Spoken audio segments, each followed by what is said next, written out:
Chapter 5. To the Rescue.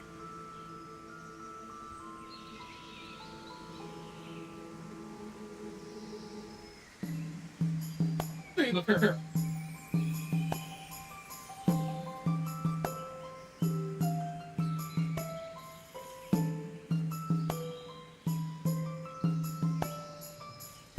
Are you that thing that you?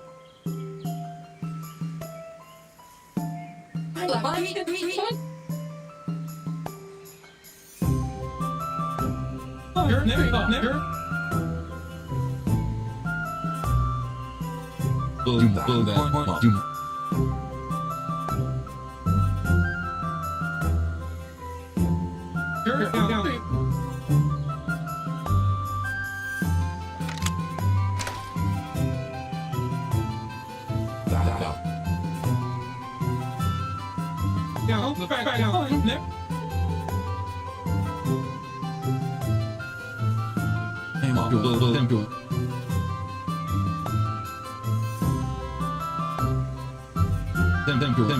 Are you?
Bagger, down here, fucker.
Correct.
Sure.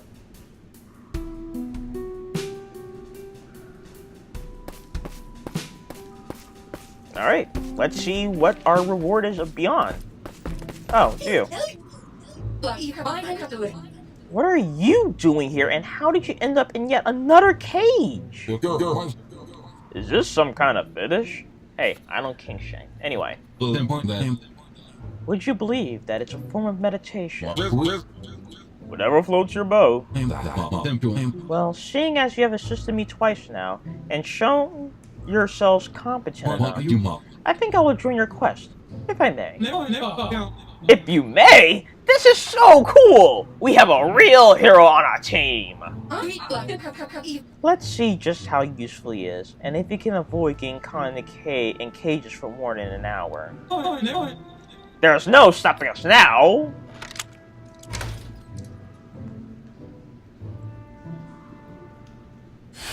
And we have our what did I just say? We have our fourth party member, Auric, a retired legend who sits comfortably in the periphery of heroic deeds, returning to the life of adventure once again. He lends his skillful blade to those proving themselves worthy. His rationale lies hidden behind an assortment of ornate masks. So, now we can change party members. Another ally has joined your party, however only 3 heroes can fight in a battle at any one time. You can change which heroes should fight. That's where we're wording it. Should fight with the active party option in the pause menu. Inactive heroes still receive a portion of experience points gained from battle. So yeah, so now we have Auric.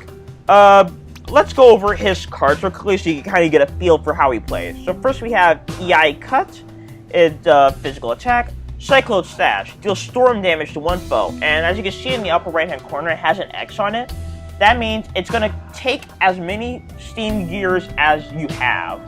And so basically how it works is it hits 2 additional times for each Steam gear. So you guys, you can imagine, if you have like a full Steam gauge, you could do some mad damage on opponents. Anyway, we have Fortune's Favor. Switches to the Fuko no Kami mask.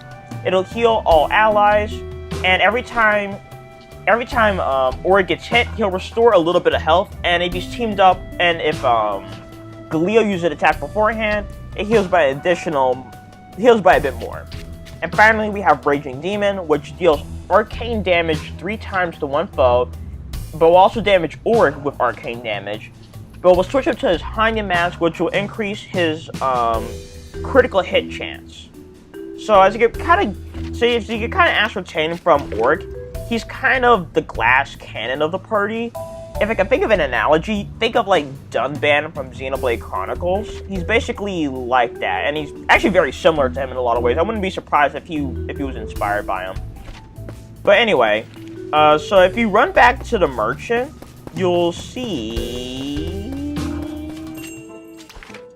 that despite him joining the party, he doesn't actually get any cards yet. So be happy seeing an empty card slot, I guess. But anyway, it's because of now that we have Auric that I want to rearrange things. So I'm going to rearrange my party, rearrange equipment, rearrange cards to kind of accommodate for Auric. So I'll see you guys in like one moment. Okay, and we're back. So just to show things off real quickly, Copernicus the same. Galio, I put in an extra Super Soaker and a Poison just because he also lowers shock resistance. So that complement Auric pretty well with his Cyclone Slash. And in terms of equipment, since Armley's going to be on the bench for a while, here's my rearrangement of the equipment for Copernica, Galio, and Auric. And for Auric, his hero chain is Reinquel Blade. So he'll basically, it's a physical attack that attacks 4 times against random opponents, so kind of keep that in mind. And so yeah, and so since Armley's also going on the bench, let me show you something. If you use the R or left button, you can switch to other party members to walk as them. There's really not much of a difference. Just the main thing I would say is the difference is like the animation of them hitting, which can be visually awkward for me anyway. But since Auric joined the party, we'll have him be the guy in the front for us.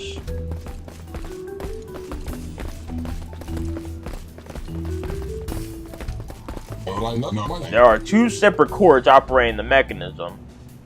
So we're looking for at least 2 levers to get it open. And now we got Fixer. So Fixer is a one-time use card, as you can see by like the return signal having like the line through it. So basically, Galio will add 2 extra Steam cores to your deck. I know I keep on changing the term, but like Steam Pressure is what I'm trying to say. For one time only, he can add an extra 2 to your deck.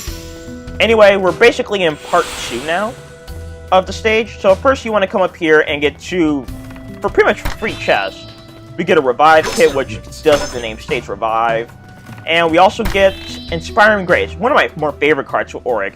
Basically, it's a physical attack, and if you can score a critical hit with him, then you also get an extra card for the next turn. Do I want to include that, actually? Yeah, I think I'm going to remove an EI cut and get Inspiring Grace. There is one more card that we'll get later on for him that's really going to be helpful for that as well. But anyway, let's get in a new fight with Auric as well, which is perfect because we're being accompanied by both new enemies for the stage. But we'll talk about that for a second. Auric's mask. Some of Auric's cards cause him to change which mask he's wearing. Each mask confers a unique bonus that lasts until Auric changes to a different mask.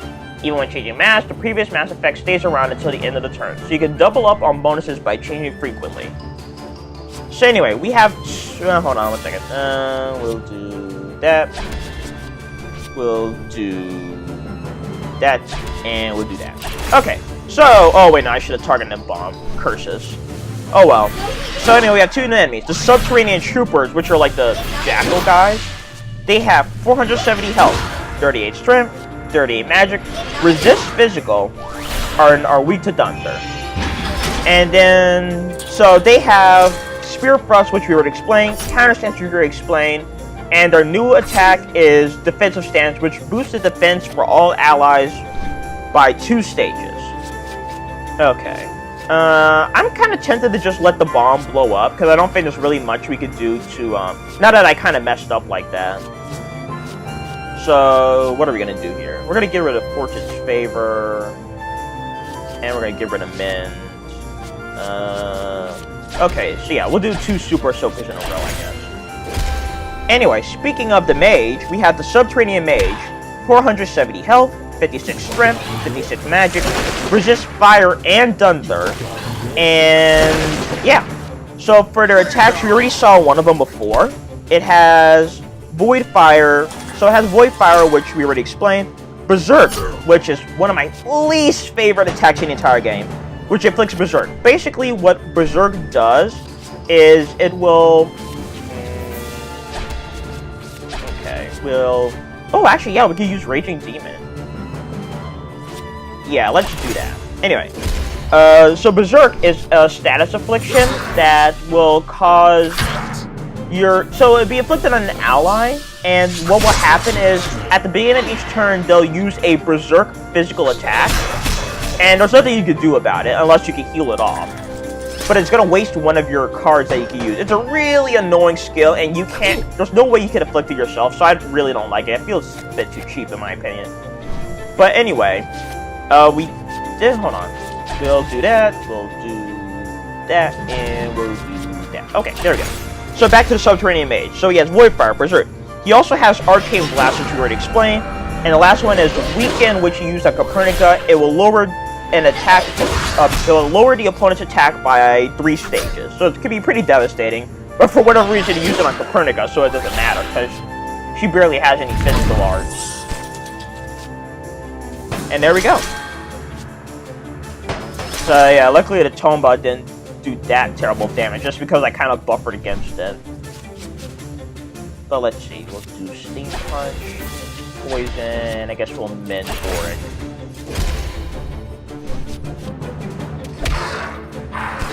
So yeah, I like Auric quite a bit. Like I said, once you get like, if you can get like a lot of Steam cores built up, then his Cyclo Slash does disgusting amount of damage. Like, it hits so often, it's absolutely ridiculous, I'll tell you. Let's see here. We're going to... Well, they are weak to Thunder, so I guess I could try to build it up. We'll do that. We'll... Electrolyze, and I guess we do that. We'll see how it turns out. So we'll get 3 from that, 1 more from that, so it'll be 4. Okay. So let's see, it'll basically do an extra amount of hits. Yeah, look at that. That's a pretty good damage. And it can do even more once you really start building them a bit better. But there we go, and we also leveled up. So let's just keep on heading up, shall we? Oh man, let me tell you, I am hungry. But I'll tell you more about that after this battle. And we're back. Oh man, I am really hungry, so I may actually go eat after maybe doing 1 or 2 more recordings of this game. Huh? More documents? Alchemically earning the trust of a dragon. Tame, train, turn up the heat. This is more far-reaching than those other scrolls we found. Only the college teachers would have had access to on this high a level. Let me guess. Double R for really restricted? Do you suspect rot among the teachers at the faculty? A fox in the henhouse? I don't know what to think. This is also unexpected. To even imagine that the college's knowledge would be used for the benefit of an evil army. We better hurry up and find the guild heroes. And we are an arcane detective for Copernica. For 3 turns, you get an extra steam pressure at the beginning of each turn. And I definitely want to slap that one in right now. It's kind of like a different version of the Leo stuff. But anyway, see you guys after this fight. Okay, and we're back. So let us pull the switch. 1 down, 1 more to go. Alright, so we're going to be heading back to the Gilgamech statue, so I'll just see you guys there. Alright, and we're back. So let's head on to the bottom path now, and I'll see you guys after this fight. And we're back. Let's see, any more enemies? Okay, and we can stay back, apparently. Oh, thank to heaven. But yeah, oh man. You know, I mean, I've complimented before, but like, Auric's design really is cool, because I'm kind of like just noticing the cogs that are like on his outfit. It's really cool. Like seriously, image of form. Like, make a figurine of him. Anyway, see you guys afterwards. Bye! Okay, so we're cutting in back, right, we're cutting in briefly to show Auric got berserked, and so as you can see, he has berserk cut up top, and so that automatically takes up a space that you can't do anything about, and you can't use any of his other cards either. I really hate this one. It just feels a bit too unfair, especially because you can't do it in return. Like, he'll attack a random opponent. Like, there's nothing, like, it's completely random, so it can kind of help or hinder you, really. But overall, it's just a hindrance. I really hate it. Anyway, see you guys after this.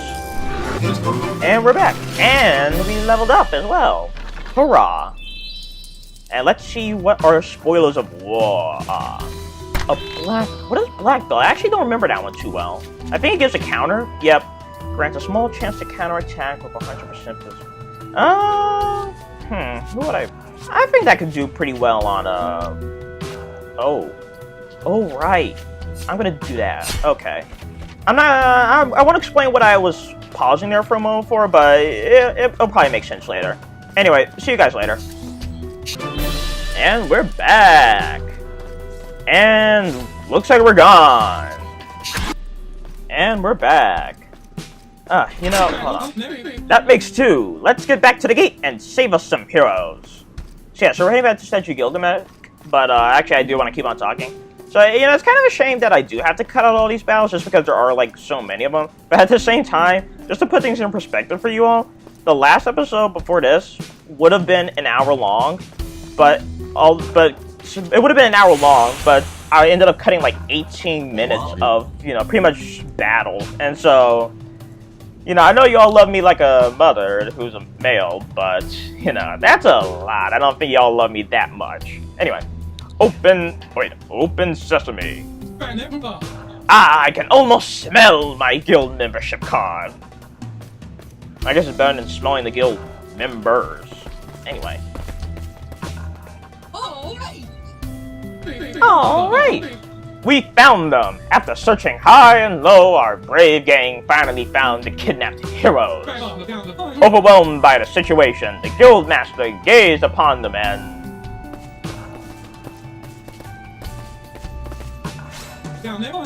Wait a minute! I can't see guild master Gaines anywhere! They arranged us in different cells! Hey!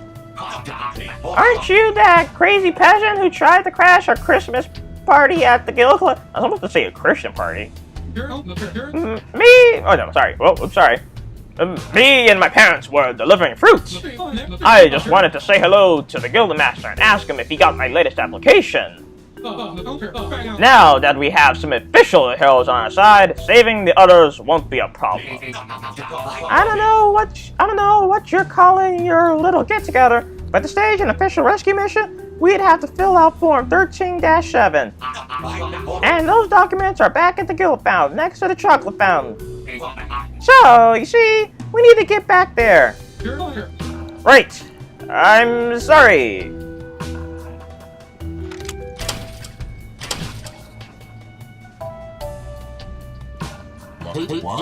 They sure left in a hurry. So much for bravery and all that stuff. Guildmaster gained and the others are still trapped. We need to press on. Admirable. And yeah, your eyes don't deceive you. There is no boss for this chapter. Don't worry, they'll definitely make up for that a bit later. Anyway.